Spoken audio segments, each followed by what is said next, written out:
Thank you to everyone who is joining us today. We're very excited to welcome our guest, Dr. Ịfụnanya Nwanonyiri, for our event, Reclaiming Our Voice Through Language with Dr. Ịfụnanya Nwanonyiri, founder of Ọjị Abịala, an Igbo podcast. Today's event is in collaboration with the spring course offered through the Ethnicity, Race, and Migration Department, ERNM 379, here at Yale University. The title of this course was Indigenous Cultures in a Global Context. So we're very thankful for Dr. Ịfụnanya to be here with us. And today's event, the primary host is the Native American Cultural Center. And we're very thankful that she's able to join us today. So for those of you who are not familiar with who I am, I will be the facilitator for today's event. My name is Diana Anko Angire, and I'm the Assistant Director for the Native American Cultural Center. She'e Diana Anko Angire in Shia, she'e look at the and the shwa, na apat sa namana she'e tkachini de she'e, na kongi gaikura, she'e tebe in the sky den asha. So for those of you who are unfamiliar, I was introducing myself in the way that I was taught. My mother is Navajo from the Navajo Nation. She is Reed People Clan, and I'm born for the Kiowa and Comanche people from the area of Oklahoma. So that was just a real quick introduction for today's event. And now we will move on by beginning with a land acknowledgement. Although this event is virtual, I have no doubt that many of you are on the unceded lands of Indigenous people. Yale has a university-wide endorsed land acknowledgement and is the result of years of dedicated work by Indigenous staff, students, and faculty, both Native and non-Native. Ahiyahet to those whose unforgotten and passionate labor I stand on today in order to be here with you all and continue the work with our Indigenous community at Yale. This land acknowledgement is the first step to understanding, accepting, and recognizing the historical genocide of the Indigenous people of what is now known as the United States. This initial step implies ongoing actions that are necessary for our communities today to learn and unlearn a history that is often bathed in bias, omission, and white supremacy. So I want to give a heartfelt and sincere thank you to the Quinnipiac, Mohegan, Mashantucket Pequot, Eastern Pequot, Schaghticoke, Golden Hill Paugussett, Niantic, and other Algonquin-speaking peoples who call this land home in what is now known as the state of Connecticut. We cannot forget that as a result of colonization, humans were kidnapped, exploited, and sold for profit from the continent of Africa and enslaved in order to build many of the infrastructures you see today. We must remind ourselves that nearly all quote unquote civilized societies were built by their displacement, genocide, dehumanization, and enslavement. For those of you that would like to take action as allies to Black, Indigenous, and people of color today, there are many ways that you can become involved. One of those being that you support BIPOC, Black, Indigenous, people of color businesses, uplift and make space for their voices, reading books, news outlets, listening to podcasts, etc., that are led by BIPOC people, supporting efforts to give back land to tribal nations, and continuing to learn and share. One of those resources is something I will drop here in the chat if you would like to learn more. And thank you all for giving me your time. So now I want to transition to presenting our guest speaker for today. Dr. Ịfụnanya Nwanonyiri is a doctor of physical therapy and also a first-generation Igbo American. The Igbo people are a diverse ethnic group from present-day southeastern Nigeria, known for many things, including their business acumen, world travel, and ambitious and welcoming nature.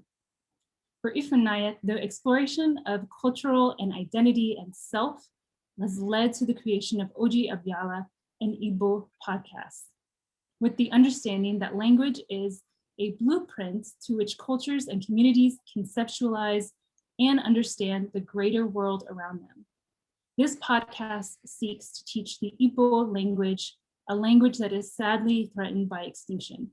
While this platform started as a podcast, it has, however, blossomed and continues to grow as a greater community and movement for which individuals, both on the African continent and in the diaspora, have committed to exploring and owning their authentic African identities, creating their own narratives, and reclaiming the power of their own identities. The area's various art forms, language, learning, travel, music, literature, heritage site exploration, and discourse on issues affecting Igbo people globally, as well as other ethnic groups. Ọjị Abịala is a brand where individually and collectively, the Western imperialist gaze is challenged and space created for people to explore their history, sound their voices, and redefine ideas of liberation and self-determination. Let us all give a round of applause, both virtually and physically, for our guest speaker, Dr. Ịfụnanya Nwanonyiri. Thank you so much for everyone who's here. Thank you so much for having me. Special thanks to Yale Native American Culture Center and Dr. Diana Anko Ayingide for having me and allowing me to share a little bit about myself and a journey that I have been so fortunate to experience with many other phenomenal individuals also seeking to build deeper connections to their cultural identity. I'm especially excited to be here, as it is no surprise when considering communities, nations, and ethnic groups who have had so much of their cultures and heritage disrupted and threatened, that these groups of people find commonplace amongst themselves in their strife, but more importantly, in their determination to fight back and reclaim their identities and their voices.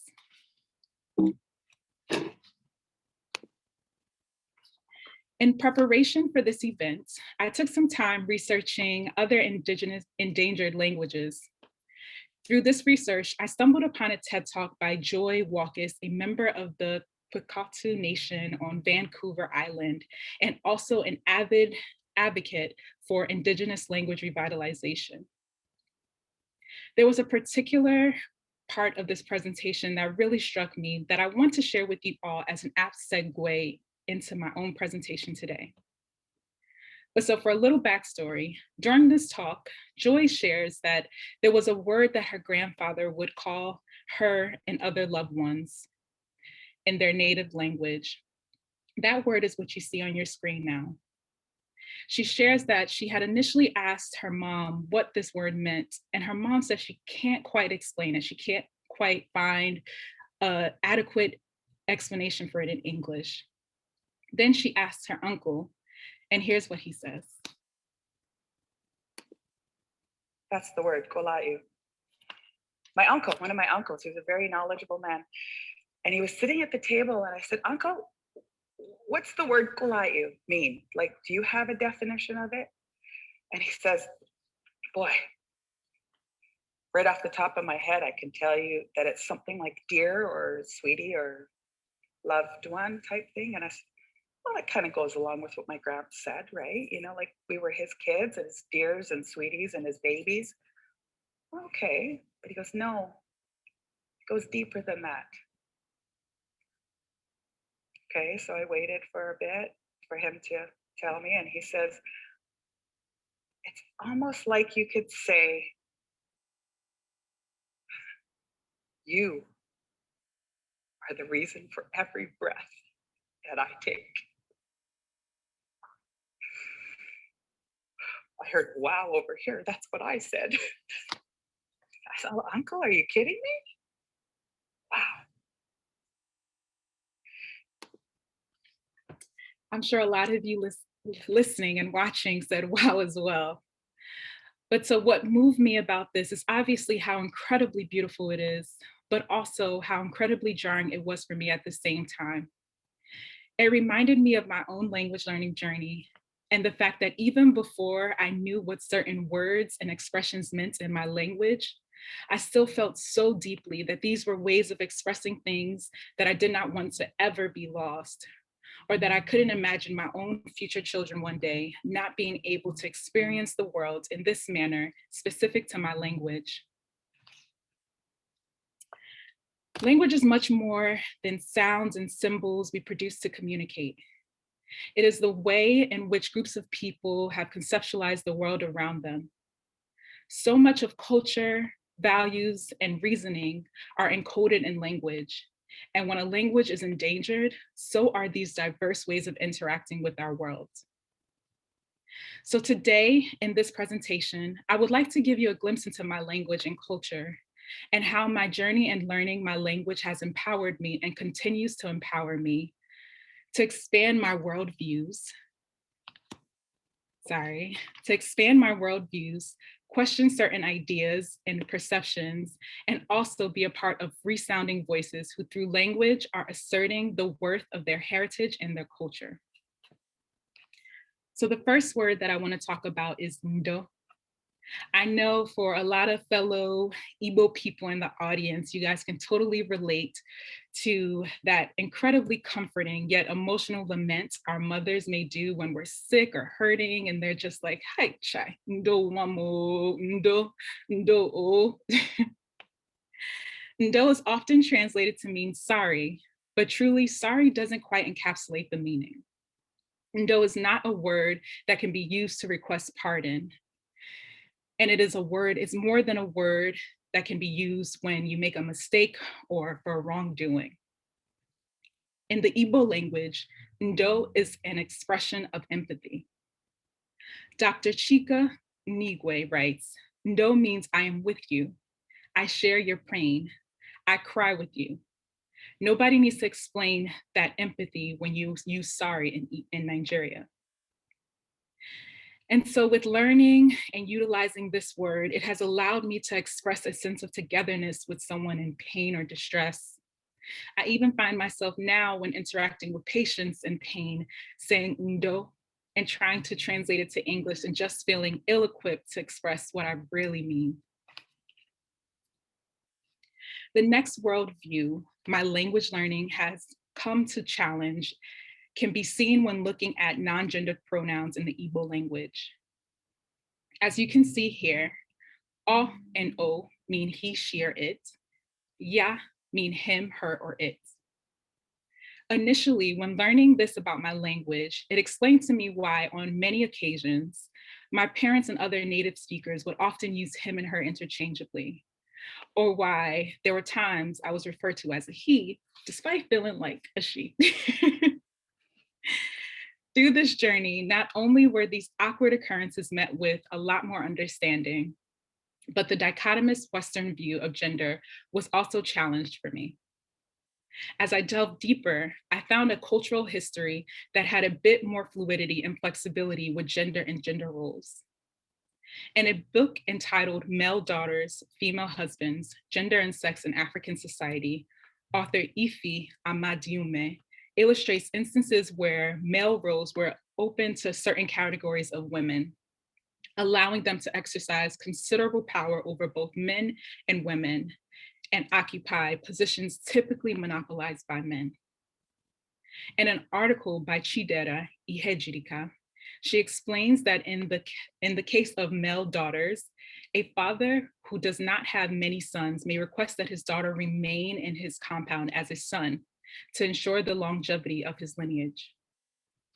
She goes on to share that after the Igbo genocide and the Nigerian Biafran War in the late 60s, where many women, men, and children were massacred, starved, and or went missing, her own aunt became a female husband, marrying a wife for her late brother. This wife was taken into her aunt's father's compound and bore children by other men to continue the lineage. In this instance, the author's aunt was a wife in her own husband's house and a husband in her father's house. And while the pre-colonial Igbo society was not devoid of its own inequalities or patriarchy, the unearthing of this history has been part of much learning and unlearning perceived gender roles and functions for me. The next slide I want to discuss is omugwo.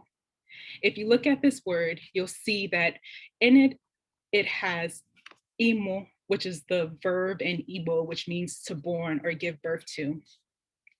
Omugwo represents the practice of postnatal care given to both mother and baby.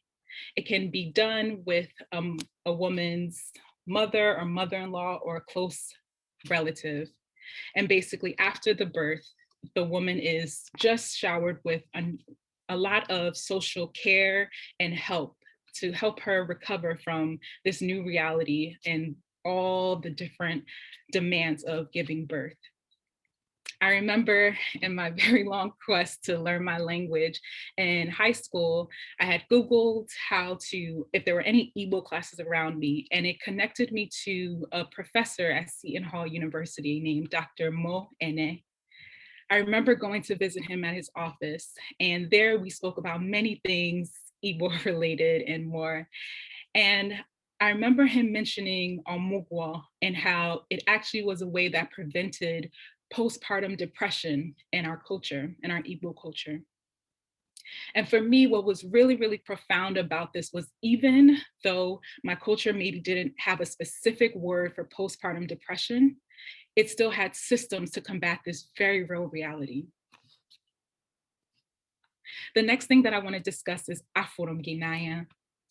Afurumginaya is how you say, I love you. Directly translated, however, it means to see someone eye to eye, or I see you eye to eye. I remember someone once told me that this is the translation for love because Igbo people didn't really know love, that they didn't know how to conceptualize it until like Western world came and introduced us to love. And I remember thinking, I think that's very short-sighted. Rather, a lot of Igbo language in many culture, you'll see that the eyes are sometimes the portal into the most intimate parts of ourselves. There are many Igbo words and phrases that actually are used to describe different emotions that have the eyes. And so I thought it was incredibly beautiful that we conceptualize loving someone, being able to see them, both the good and the bad, with all the masks that we put on in different places, or all the different parts of ourselves that we have to hide or be different in certain places, and still see them eye to eye and love them. So this reality has really changed the way I love all sorts of people in general, and the way that I also perceive love through understanding. And so I would be remiss to talk about Afurumginaya and not talk about names in Igbo. So my name, Ifunanya, means love.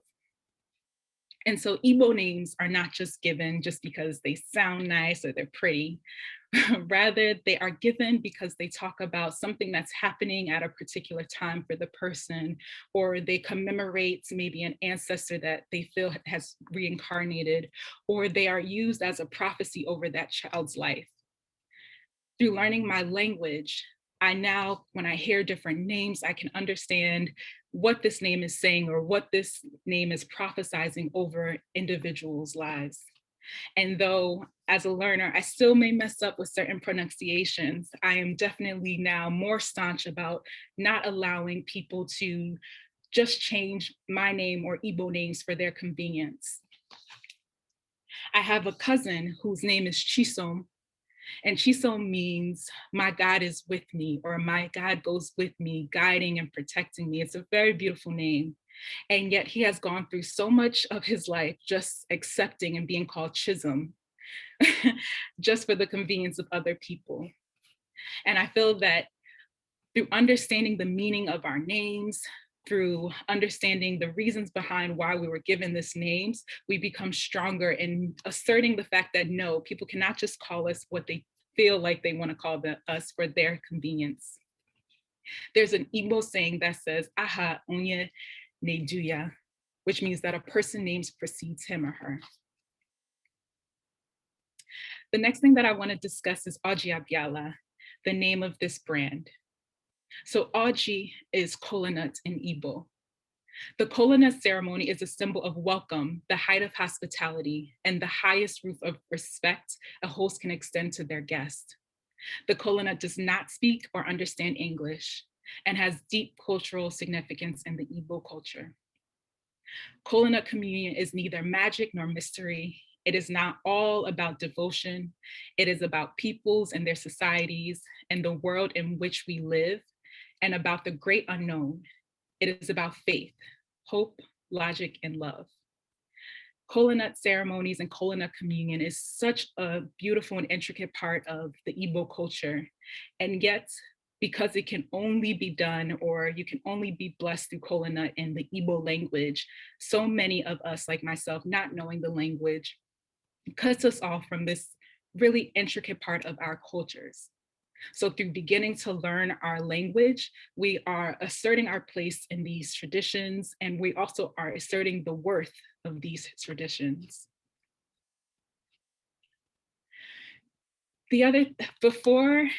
In season 2 of the podcast, I was actually fortunate enough to record it live with someone near and dear to my heart.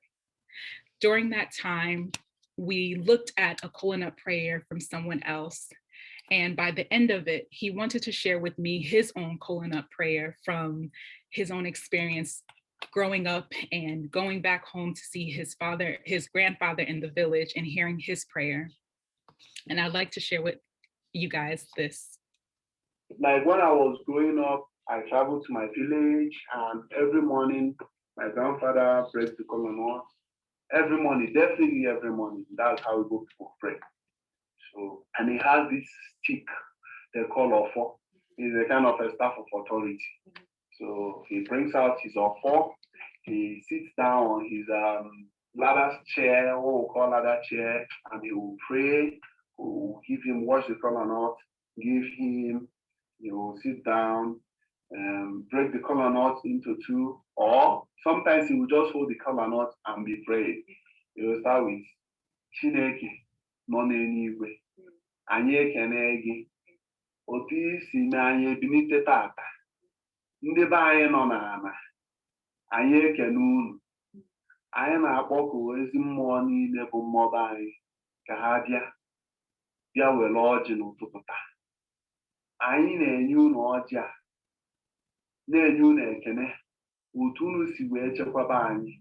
Ihe anyị na-arịọ unu bụ ogologo ndụ na ahụ isi ike, na inweta na ịmụta. Biko, anyị na-arịọ dịka anyị na-apụ ka anyị hapụ ikwudo ihe ọjọọ n'ụzọ, ka ụkwụ anyị ji wee gaba bụrụ ụkwụ anyị ga-eji wee nata. Anyị na-arịọkwa ka anyị duru ụmụ anyị ka ha na-aga n'ihu, ha rịbarị ha dịtụ na adịtụ. And when he's done with all these prayers, we will always say that he say, and then he say, that means amen, or I believe. And for me, what was so beautiful about that moment is as I watched him, as he said this prayer, I could just see so deeply in his eyes that this memory of his grandfather participating in his culture, his understanding of praying, of giving thanks to God and the ancestors, was something that he too would not want to ever be lost. So I end every episode of the podcast with this proverb. It goes, Ebo tu ihenku, ihe ọzọ kwukwa n'akụkụ ya. It means where one thing stands, another thing stands right beside it. So the reason why I end every episode with this proverb is because I feel that despite the bleak reality and projections of the Igbo language dwindling and being threatened by extinction, that there is also a beautiful reality that stands right beside it of so many people like myself and just so much more of us who are choosing to learn our language, choosing to reclaim our voice, and choosing to reclaim the fact that our language and the worldviews that it holds are still worthy of being spoken and worthy of existing. Daalunu, thank you. And so if you would like to stay in touch, stay connected, you can email us or email me at ibopodcast@gmail.com. We have our website, ibopodcast.com. Social medias are all Igbo Podcast. And through Clubhouse, please follow @SheStory_. The podcast can be found on major streaming platforms. And then also we have our conversation exchange program that you can also message us to find out more about. Thank you guys so much for being here. Thank you. Let's everyone, wherever you are, let's give her a round of applause for the presentation. I'm seeing so much love in the chat box. Well, I'm seeing it now. Oh my God. You guys are so sweet. Yes. Oh my goodness. Okay, so we are now going to be moving to the Q&A portion for tonight, or for today's event. And if you all have any questions, I know I have my students here, so I encourage everyone as well as them to ask some questions for our podcast host, Dr. Nwanonyiri. And but while we're waiting, and I please post them in the general chat box. For some reason, I'm having trouble with the Q&A chat box. So if you can just post it in the general one, that would be great.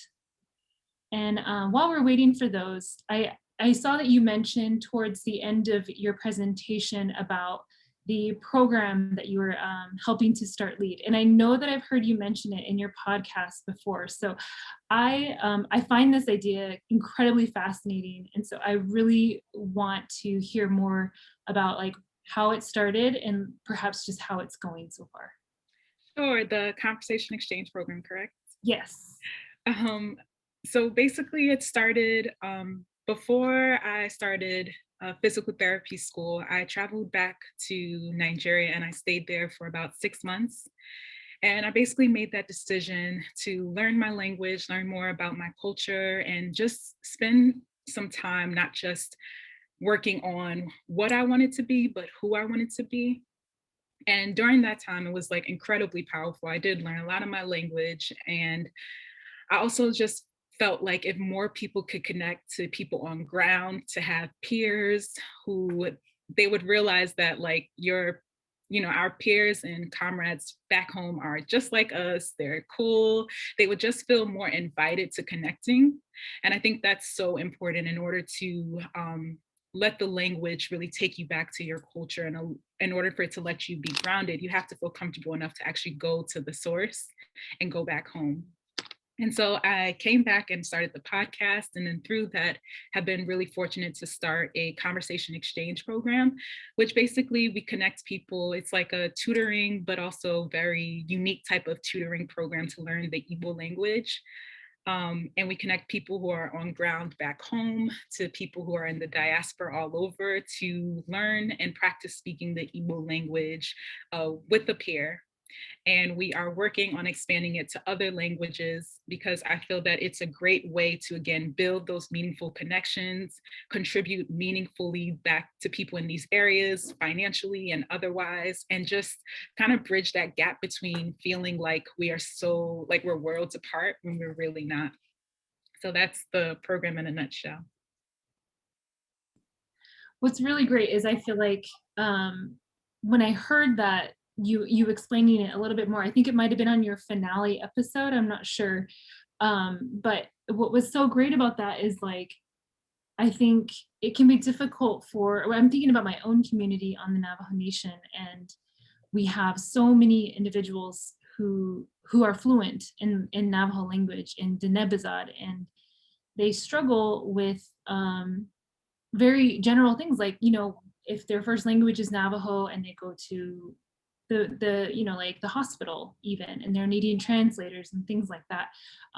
I think programs like this where they're is something that can be connected to me while I'm here. I could be connected to them, and like they could be in a process of making it a livelihood in the way that you're designing it. So I really I think it's an amazing program that you're already starting, and I can already see how that inspiration could be benefiting other Indigenous communities whose languages are at risk.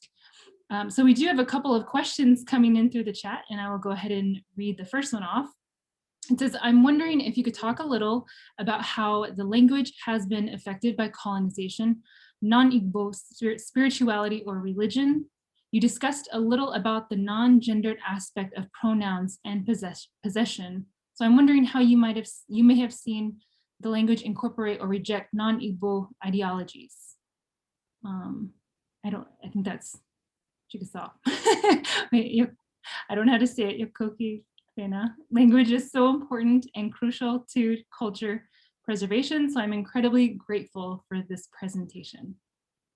Oh, well, thank you for that.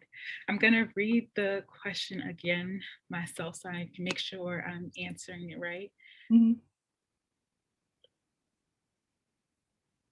I mean, the language has been, I think the fact that it's an endangered language speaks to the fact that it has been affected by colonization and just a lot of different things and histories that has made it seem like it doesn't have its value. I think too, if you talk about spirituality, something that people mention all the time is that, for example, chi refers to, it doesn't necessarily just refer to God, it refers to like your personal guardian or a personal spirit. But now with a lot of people being Christians, it just becomes God, which I think is, it's not a hindrance to the language because Igbo people they're actually quite liberal in a lot of ways, despite shortcomings, but they really do believe in live and let live. I'm trying to remember, I think it's, let me not mess it up, but there's an Igbo proverb that basically depicts that idea that you believe what you believe, I believe what I believe, let's just not clash amongst ourselves.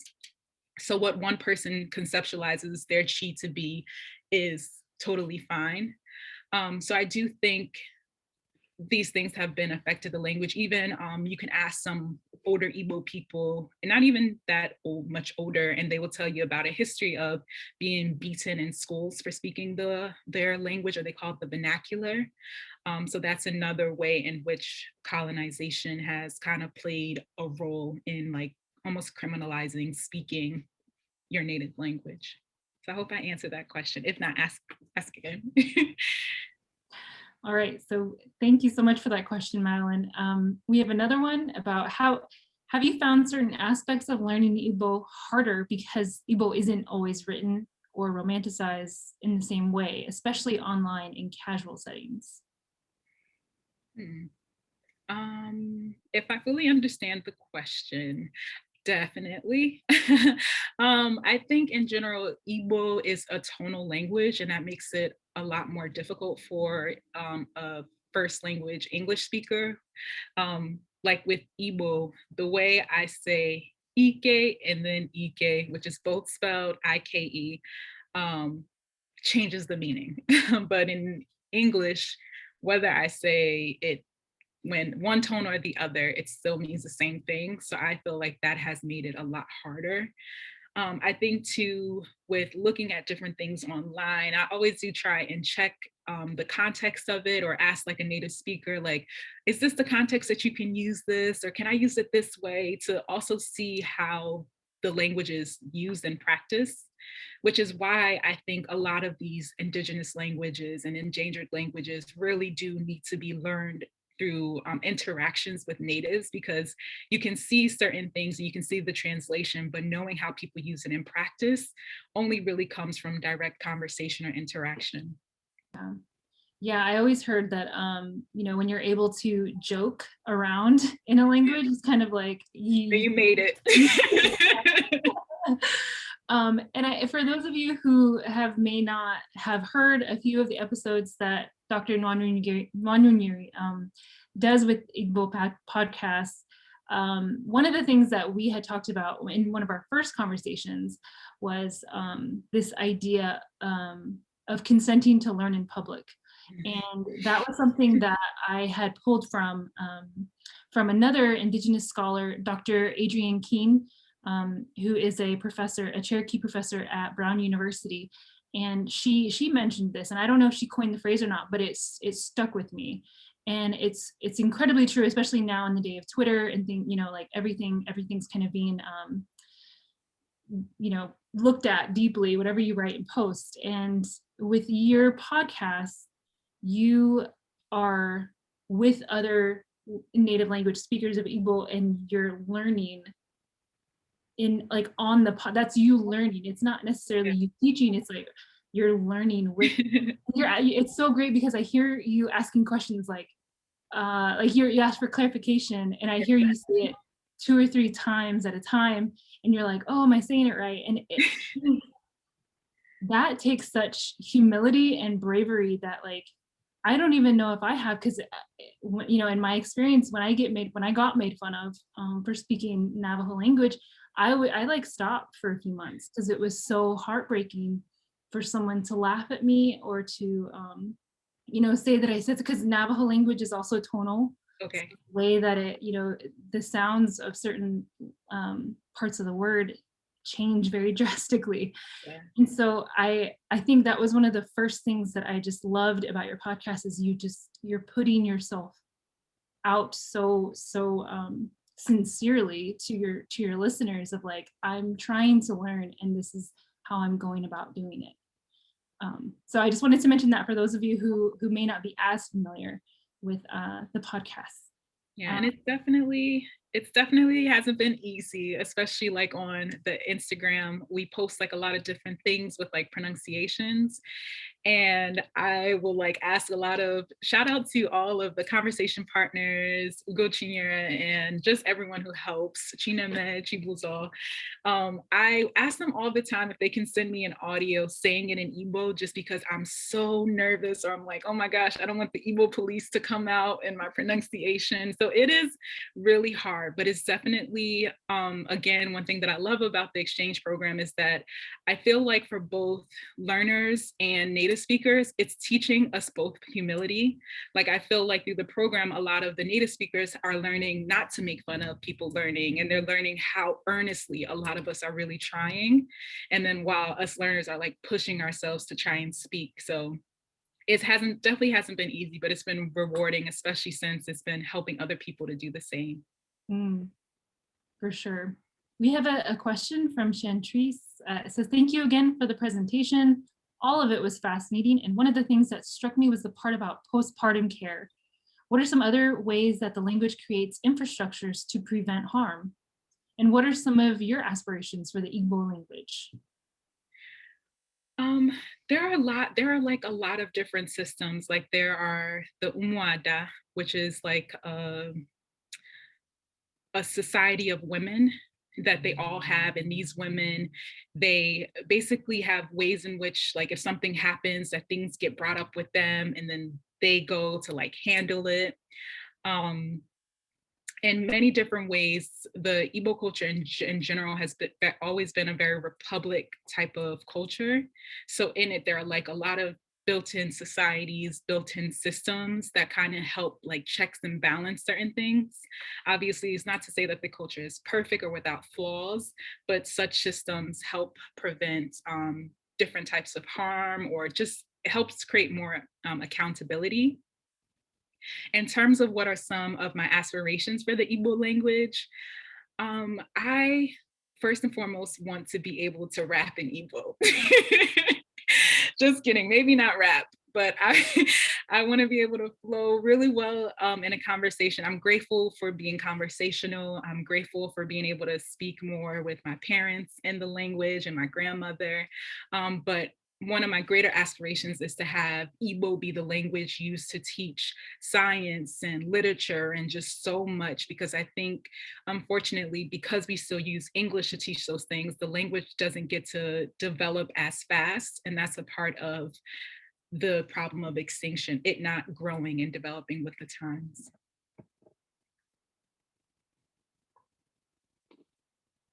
Let's see, we have another question. It says, do you feel like you can better connect to Igbo Nigerian pop culture now, or do you feel more interested than before you started learning Igbo?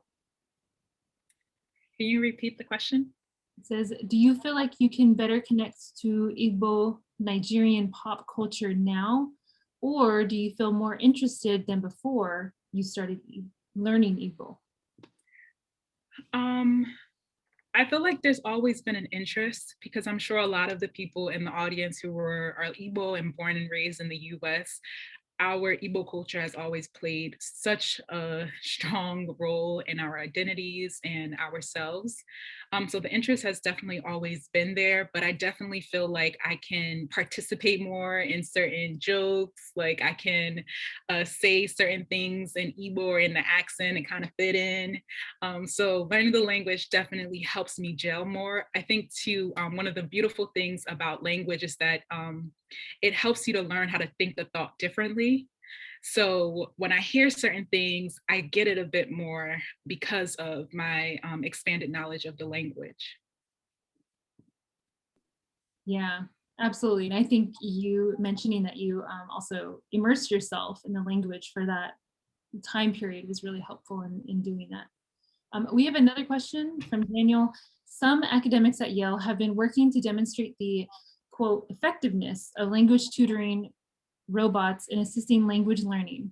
Is this a viable direction at all for preserving endangered languages, i.e. employing technology like this?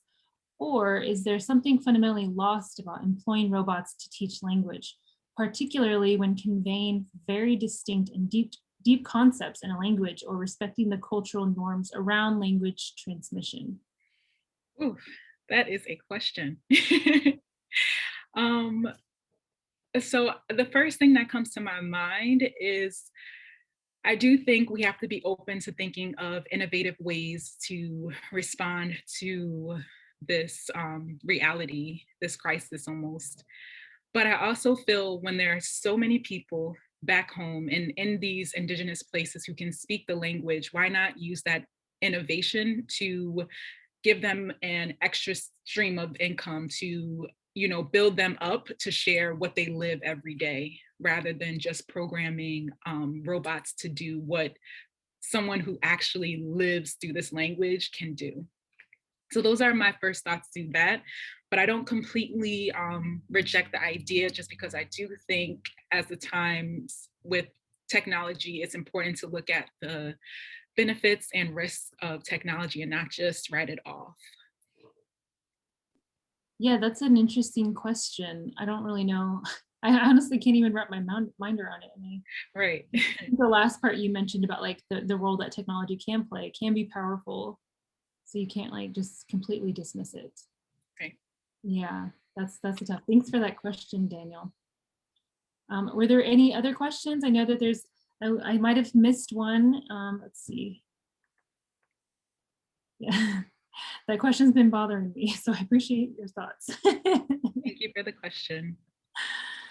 I do have a question. I was curious, are there other podcasts that do similar work like from your region? Because from what I'm told, there's a bunch of different languages in the region of Nigeria that are struggling, or I don't even know if they're struggling, honestly, with fluent speakers and things. But is this like a growing trend for languages in the continent of Africa? I haven't seen other podcasts that do what I've done here, but I have seen like other pages on like Instagram. I've seen one for like the Edo language. I've seen one for like Ikere. So many languages. Well, I wouldn't say many, but several. So I do think it's wonderful people are finding different ways in their with technology to try and speak towards this unfortunate reality for a lot of indigenous cultures. That's good. I don't think I know of any, at least here in North America, unless someone knows of one that I'm not thinking of. But I definitely find this approach to be really fascinating, because I know with the Navajo Nation, they teamed up with like Rosetta Stone to focus on their language revitalization, and have taken efforts like immersion that you did yourself, you know, camps to take people to kind of harness a learning environment to learn language. That's amazing. Short amount of time. Yeah. I've never been able to be part of those, but I hear really, really amazing things with regard to those who are coming out of it. But yeah, is Igbo, is it taught formally in any educational spaces like K through 12 or at other universities? Is it ever offered as like a, I don't know, something similar to a minor or anything like that? In the US or in Nigeria? Both.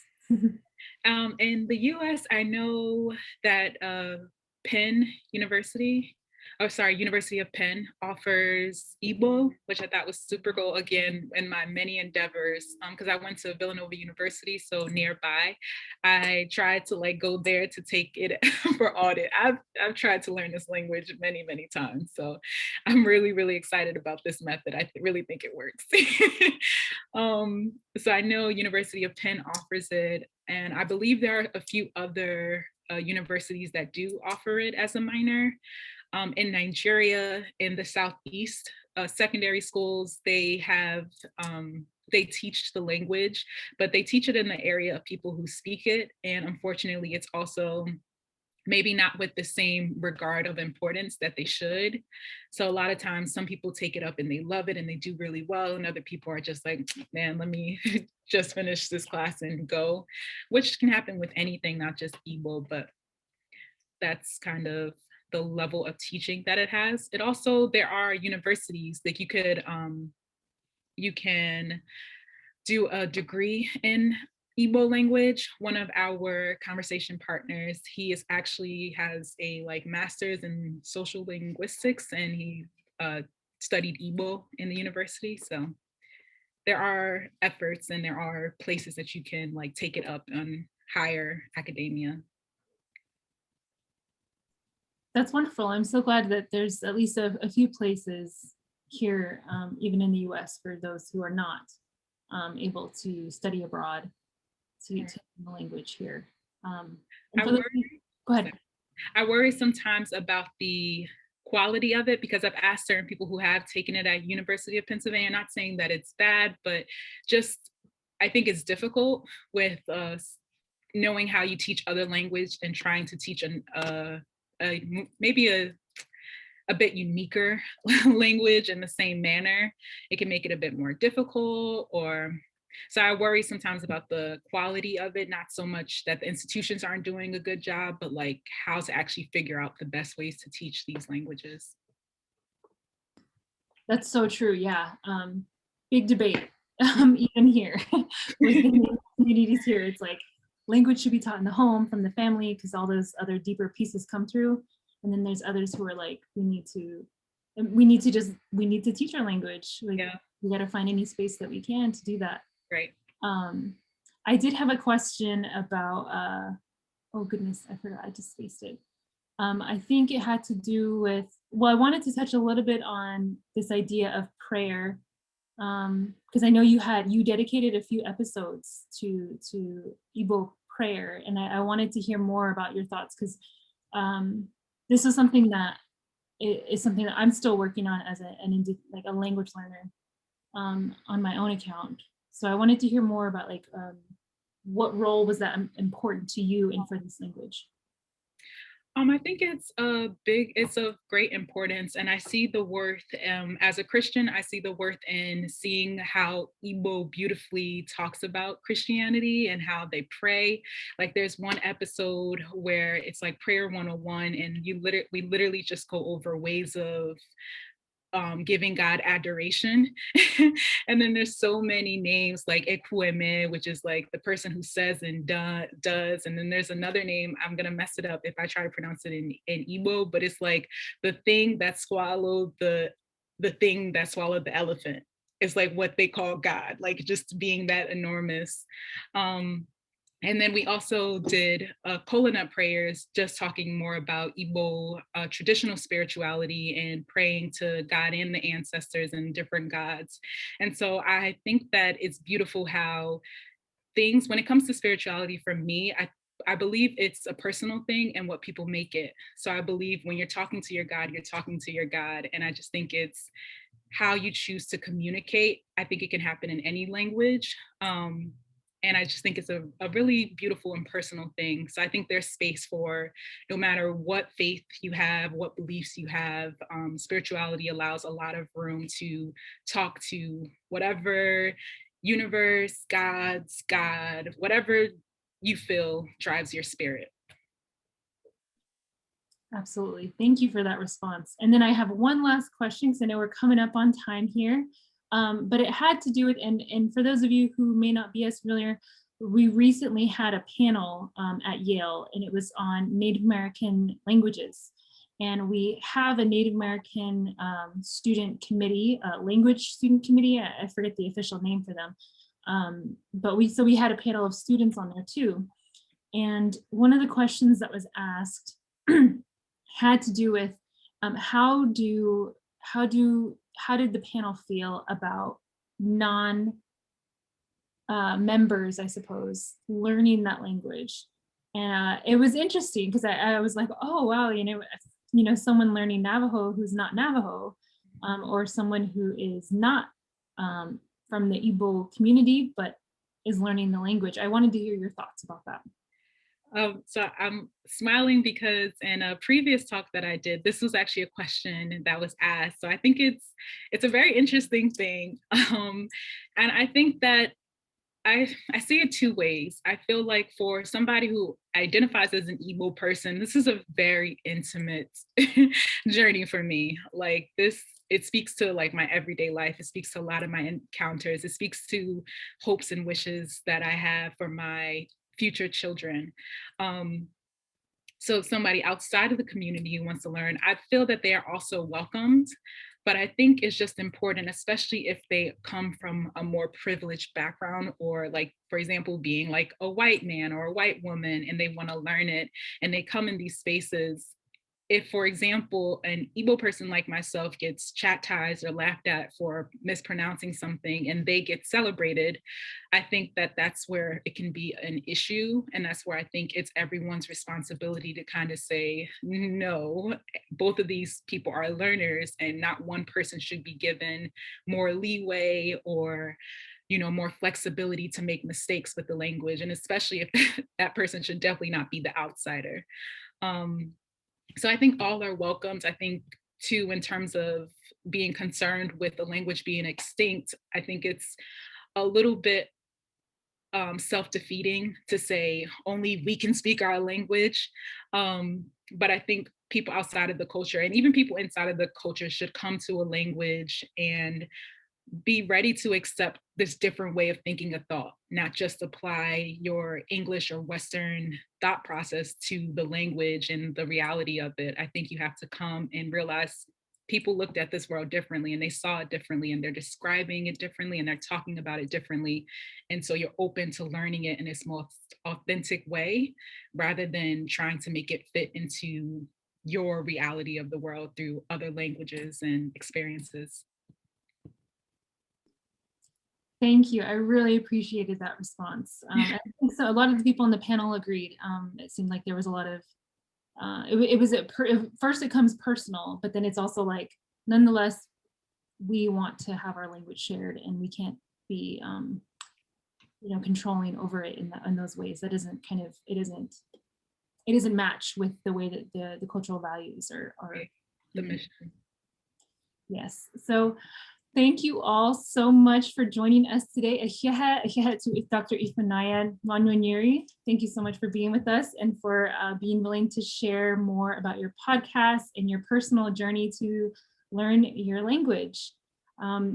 Thank you all for being here, and I hope you all have a wonderful day. And please connect with Dr. Nwanonyiri through the podcast on the social medias as she listed earlier, as well as the website and other platforms. So I hope you all have a wonderful day.